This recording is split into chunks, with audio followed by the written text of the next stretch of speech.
देखिए वेव्स का एक क्वेश्चन देख रखा है, एक ट्रेवलिंग हार्मोनिक वेव है जिसका इक्वेशन दे रखा है y is equal to 10⁻³ sine 50t plus 2x।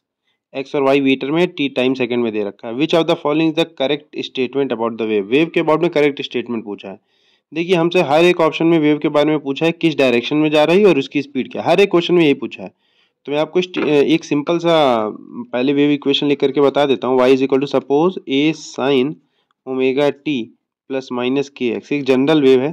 यहाँ पे इसका एम्पलीट्यूड हो गया है और ओमेगा एंगुलर फ्रीक्वेंसी है, टी टाइम के है वेव नंबर एक्स। अब यहाँ पे देखिए सबसे पहले के साथ जो लिखा होगा, के साथ जो लिखा होगा वो उधर ही जा रही होगी। तो यहाँ पे अगर हमको देख के पता चल रहा है ओमेगा टी प्लस के एक्स, इस फॉर्मेट से अगर मैं इक्वेट करूँ तो मुझे ओमेगा टी प्लस के एक्स वाला फॉर्मेट मिल रहा है। के है 2 और एक्स, तो के साथ एक्स लिखा हुआ, के साथ वाई लिखा होता तो वेव वाई की तरफ जा रही होगी, के जेड लिखा होता तो वेव जेड की तरफ जा रही होती। मतलब यहाँ तो पता चला वेव एक्स की तरफ जा रही है। अब सवाल उठता है पॉजिटिव एक्स की नेगेटिव एक्स।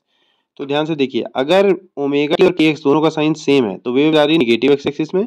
अगर ओमेगा टी और के एक्स का साइन नेगेटिव, दोनों में से किसी का एक साइन पॉजिटिव एक का साइन नेगेटिव, तो वेव जाएगी पॉजिटिव एक्स एक्सिस में।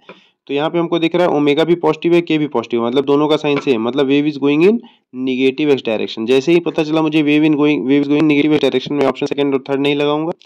अब बात आती है स्पीड की। तो वेलोसिटी ऑफ वेव का फॉर्मूला होता है, वेलोसिटी ऑफ वेव का फॉर्मूला होता है ओमेगा बाई के। तो यहाँ से हमने पहचान करके रखा हुआ है, टाइम का कोफिशिएंट है ओमेगा दैट इज 3 और x का कोफिशिएंट है दैट इज 2। तो 25 मीटर पर second is the velocity of, तो वेव वेलोसिटी 25 मीटर पर second and wave is going in negative x axis. Option first is correct.